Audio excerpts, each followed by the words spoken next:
In today's video, I am going to be giving you some massive sideline inbounds tips that you are not going to want to miss, because this will make your life as a coach just so much easier you wouldn't believe. So let's get down, let's check these out really quickly. If you want a crazy insane defense, make sure to go check out my Unbeatable Basketball Zone Defense book that is down in the description below. Anyways, let's get down to this big secret.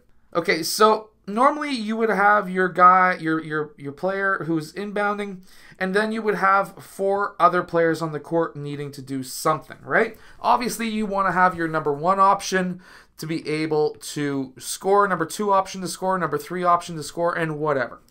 Well, when you're on the sideline, you're not always looking to score necessarily, but you are looking to get the ball in bounds. So one of the things that I love to do is to have the baseline inbounds the exact same as the sideline inbounds. The reason why this works so well is because whether you're on the sideline or if you just by chance have the ball on the baseline, it's the exact same thing. You can run the same exact plays. So the average, of course, box 2 in most cases is when they screen away from the ball. This is what a lot of coaches will call box 2. Not all of them, but some of them. Anyways, these players will then go out towards the free throw line extended and, of course, near the baseline. Usually this man will post up right here, and then we would have player 4 being safety. That's generally how this play works for most coaches.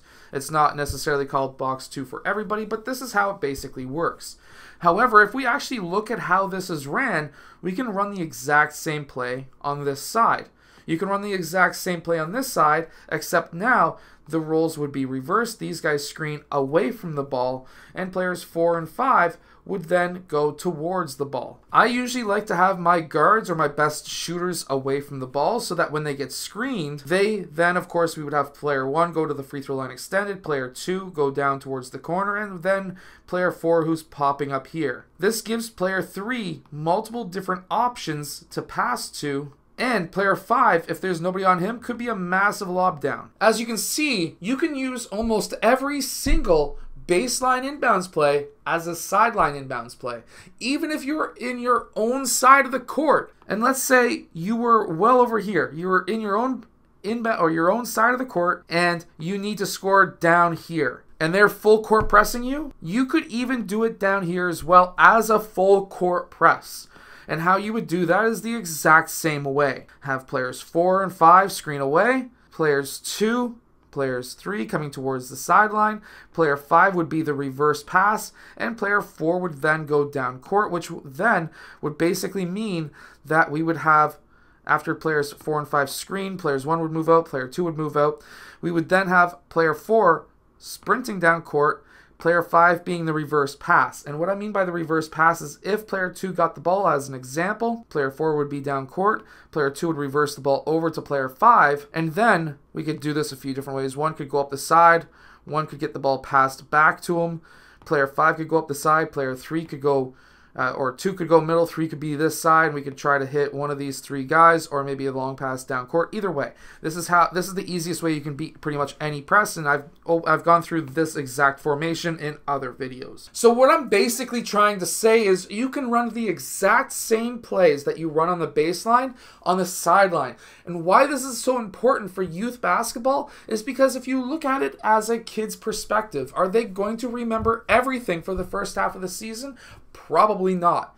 So what we usually see is when it comes to players, the fewer plays, the better. If you want to have a big stacked offensive set, then you want to decrease the amount of inbounds plays. And if you want to have a crazy amount of inbounds plays, because maybe every team that you play, including yourself, gets a lot of turnovers, then maybe you might want to have more inbounds plays versus actual offensive plays.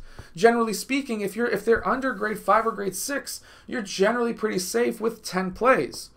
Maybe 5, depending on the level of the team.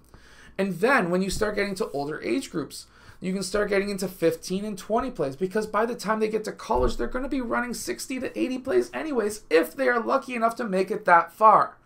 So the fewer amount of plays at a younger age is generally better, because then they got fewer things to remember, and you don't have to be sitting there saying, guys, run box two, and Bobby, you got to be over here, and Jimmy, you got to be over there, and shit, we need to inbound the ball, and we couldn't get the ball in.